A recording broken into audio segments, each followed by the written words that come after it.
Now, Doug, in the book, both of you talk about push the curve. What does push the curve mean?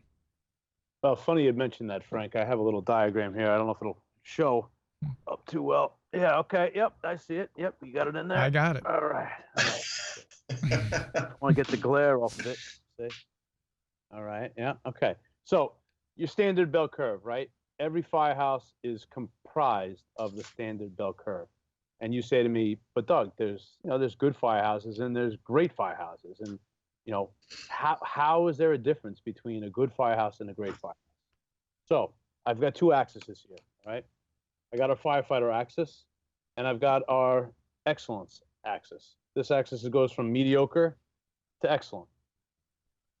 Pretty much every firehouse looks like this. You have some firefighters who just love, the shiny flashing lights and the bells and the sirens. And you've got the great majority of your people here who fall in the middle, who are good employees or good firefighters. They do their best, but they've got stuff going on at home. They got kids. They got, it's complicated, right?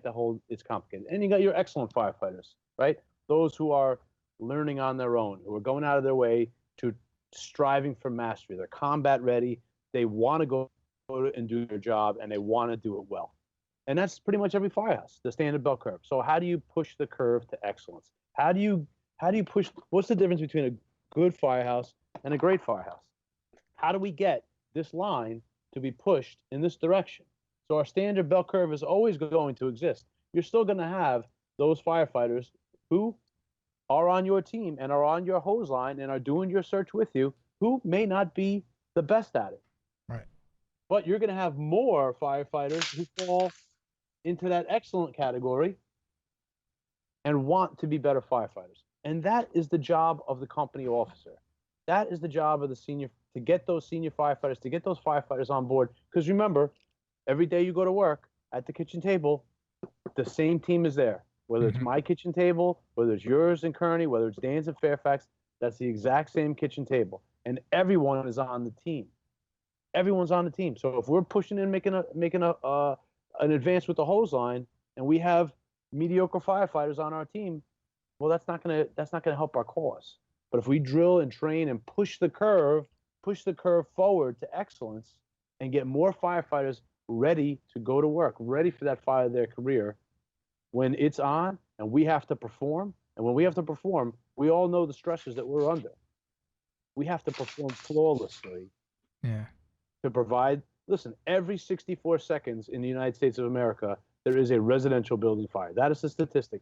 Every 64 seconds, someone in this country is going out the door to fire in a 1 and 2 family dwelling. Mm-hmm. As Dan says, 64 seconds to craft that narrative. What are you going to be the company that shows up? Listen, when I was a young fireman, when we get off the rig, the civilians were helping us pull the hose. What is everybody doing today? Yeah, you're right. They're not looking for the 15 minutes of fame. They're looking for the 15 seconds of fame, right? They're not helping. But that's so true. And now, who's on the other end of this camera? We are. And you can't go to the town board, the town supervisor, your neighbor, your kid's teacher, and say, "Hey, sorry, we had a whole bunch of M's today, mediocre firefighters. Sorry." That doesn't fly. But let's talk a little bit deeper about this, because you mentioned the kitchen table, and maybe it wasn't a mistake that you mentioned the kitchen table, because would you agree with me that that's probably the number one place where you can start to push that curve, just with conversations with the firefighters around the kitchen table about becoming better? Would you agree with that? Absolutely. Yeah. Absolutely.